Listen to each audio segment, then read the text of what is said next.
August 1942. The Pacific Ocean was burning. For months, the Japanese Empire had moved across Asia and the Pacific like an unstoppable force. From Pearl Harbor to the Philippines, from Singapore to the Dutch East Indies, Japan's military machine had crushed enemy after enemy. The world watched as Japan expanded its empire across thousands of miles of ocean. Many believed nothing could stop them. But deep inside the Pacific, on a remote island covered by endless jungle, something was about to change. An island most people had never heard of. An island that would become one of the bloodiest battlefields of World War II. Guadalcanal. A place where the American military would develop a new kind of jungle warfare. A place where soldiers would fight not only against the enemy, but against the environment itself, the heat, the disease, the darkness, and the fear of an enemy that could appear from anywhere. For Japanese troops, the American soldiers on Guadalcanal became something they never expected. Not an army that fought in traditional battles, but a force that hunted, a force that disappeared into the jungle. A force that turned the battlefield itself into a weapon. This was the battle where Japanese soldiers discovered that the Americans were learning how to fight a completely different war. A war of survival, a war of patience, a war in the jungle. Before Guadalcanal, Japan had dominated the Pacific. After the attack on Pearl Harbor on December 7, 1941, Japanese forces launched a massive offensive. Within months, Japan captured huge territories. The Japanese military believed they had momentum. Their soldiers were highly trained.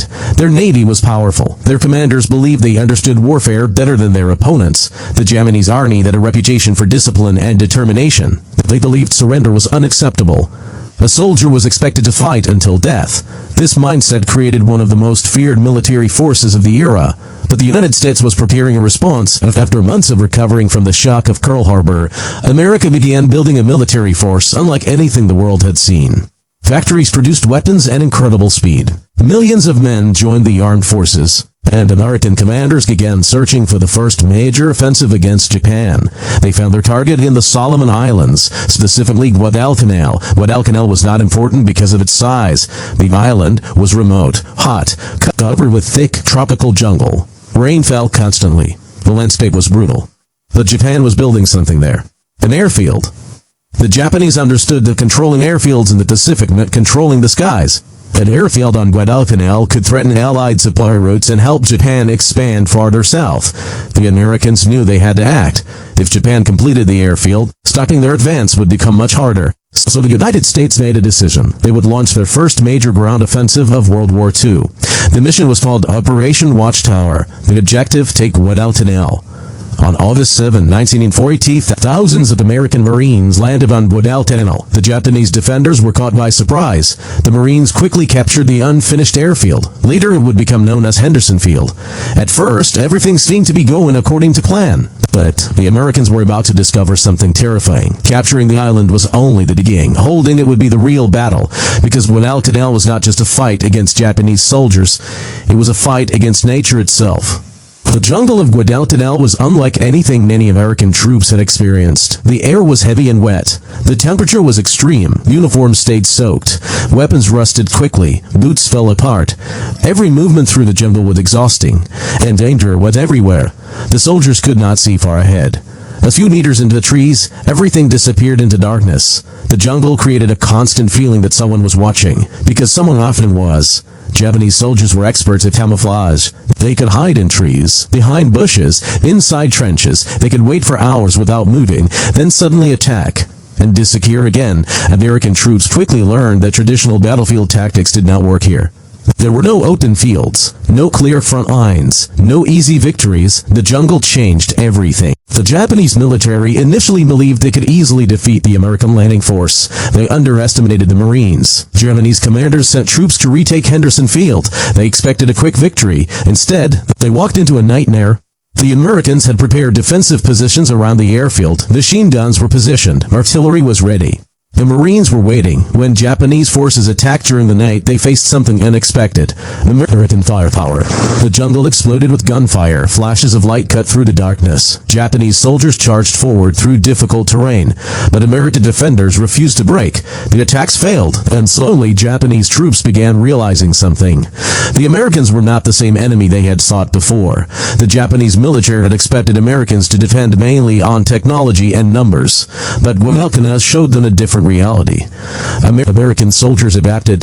They learned They changed. They became jungle fighters. They started using patrols to track Japanese movement. They studied the environment. They learned how to survive. The jungle that was supposed to help Japan hide became a battlefield where Americans became more dangerous every day. The jungle of Guadalcanal was becoming a nightmare. For the Japanese soldiers fighting there, the enemy was no longer just the American Marines. The island itself had become an enemy. Every step brought danger. Every night brought uncertainty. And every sound in the darkness could mean an American patrol was nearby. The Japanese military had entered Guadalcanal believing they would destroy the American forces quickly. But instead, they found themselves trapped in a brutal war where survival became the greatest challenge. The Americans were learning, and every day they stayed on the island, they became more dangerous. After losing Henderson Field, Japanese commanders refused to accept defeat. They believed they could still remove the Americans from Guadalcanal. Japan began sending reinforcements across the Pacific. Thousands of soldiers traveled by sea toward the island, but bringing troops to Guadalcanal was only half the battle. The Japanese had to supply them food, ammunition, medicine. Everything they needed had to cross hundreds of miles of ocean. And the American Navy and aircraft were waiting. The waters around Guadalcanal became known as one of the most dangerous areas in the Pacific. The Japanese called the nighttime supply missions the Tokyo Express. Destroyers would rush toward the island under the cover of darkness, deliver supplies, and escape before American aircraft could attack.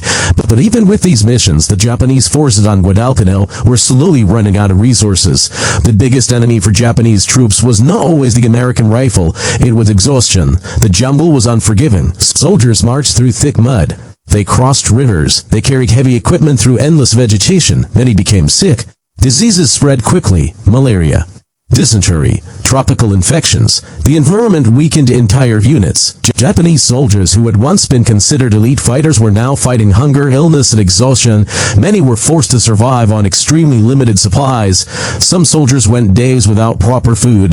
The strongest armies in the world could be destroyed by something as simple as starvation. But the Americans were suffering too. Guadalcanal was not easy for anyone. American Marines faced the same heat, the same insects, and the same diseases. Many soldiers became sick. Many struggled mentally. The difference was, America had the ability to replace losses and send more supplies. Japan did not. The longer the battle continued, the stronger the American position became. One of the things that terrified Japanese troops most was the way Americans began using the jungle. Instead of waiting behind defensive positions, American patrols started moving through the darkness, quietly, carefully, searching for Japanese positions. The jungle that once gave Japanese soldiers confidence began working against them. The American Marines learned to move through the vegetation. They learned to listen. They learned to identify enemy movement. A broken branch, a footstep, a small noise in the trees could reveal an enemy position. The Americans were turning into hunters, and Japanese soldiers were becoming the ones being hunted. One of the most famous moments of Guadalcanal came during the Battle of Ensign's Ridge. In September 1942, Japanese forces launched a major attack against American positions near Henderson Field. Their goal was simple: break through, destroy the airfield, drive the Americans off the island. Thousands of Japanese soldiers moved through the jungle. They believed they could overwhelm the defenders. But waiting for them was a group of American Marines led by Colonel Merritt Edson. The Marines knew the attack was coming. They prepared defensive lines on a ridge overlooking the jungle. The night was dark. The jungle was silent. Then the attack began. Gunfire intensified. Japanese soldiers charged through the darkness. They attacked again and again. Waves of troops moved forward. The American machine guns and artillery created a wall of fire. The battlefield became chaos. Smoke filled the air. The jungle shook from explosions. Marines fought for every inch of ground. Many were exhausted. Many were surrounded. But they refused to collapse. The Japanese attacks continued throughout the night, wave after wave. But the Marines held. By morning, the Japanese forces had suffered heavy losses. The attack had failed, and the message was clear: the Americans were not leaving. For Japanese commanders, Guadalcanal was becoming something they never expected. A war of attrition. A battle where time itself was the enemy. Japan had entered the conflict with confidence. They believed quick victories would force America to negotiate. But Guadalcanal showed a different reality. The United States had enormous industrial power. American factories could produce ships, aircraft, weapons, and supplies at a level Japan could not match. Every month the battle continued, America became stronger. Japan became weaker. Henderson Field became the center of the island. American aircraft launched from the airfield and attacked Japanese positions. The planes became known as the Cactus Air Force. They protected American forces and attacked Japanese ships trying to bring supplies. The airfield became more than just a military base. It became the symbol of American resistance.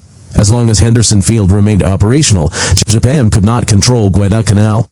For the Japanese soldier on the ground, the situation became terrifying. They were fighting an enemy that kept adapting, an enemy that could clone an aircraft, an enemy that had better supply lines, an enemy that was learning the jungle. The Americans were no longer inexperienced troops. They were becoming experts in a completely new type of warfare.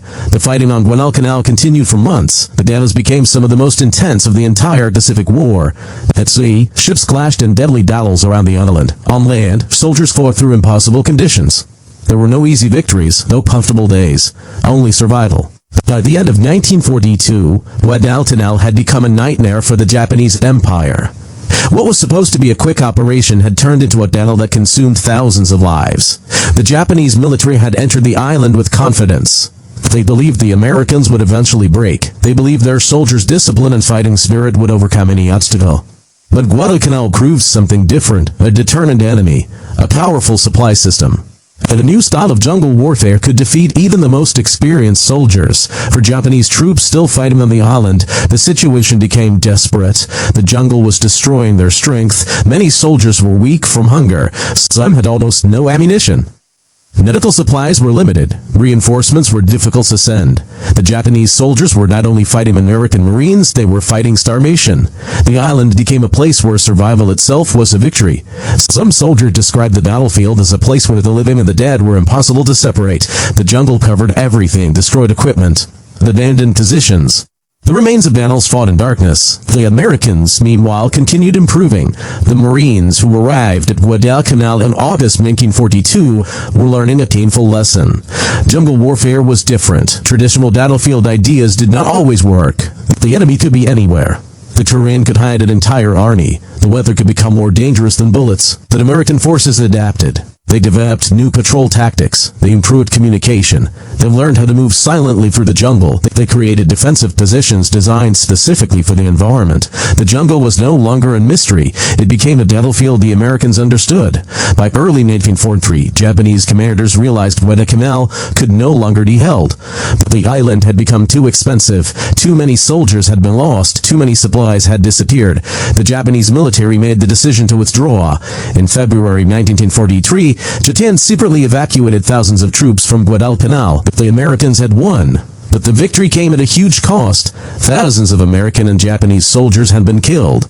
Thousands more suffered injuries and illness. The island had earned its place as one of the most brutal battles of World War II, but Guadalcanal was more than just another battle. It was a turning point. Before Guadalcanal, Japan seemed unstoppable. The Japanese Empire controlled huge areas of the Pacific. Their victories created fear across the world. But after Guadalcanal, the momentum began to change. For the first time in the Pacific War, Japan was forced to stop expanding. America had proven that Japan could be defeated. The lessons learned on Guadalcanal would influence every major Pacific campaign that followed. American forces understood the importance of air power, naval support, reliable supplies, and specialized jungle training. The United States would continue pushing closer toward Japan. Island by island, battle by battle, the road would be long and extremely difficult.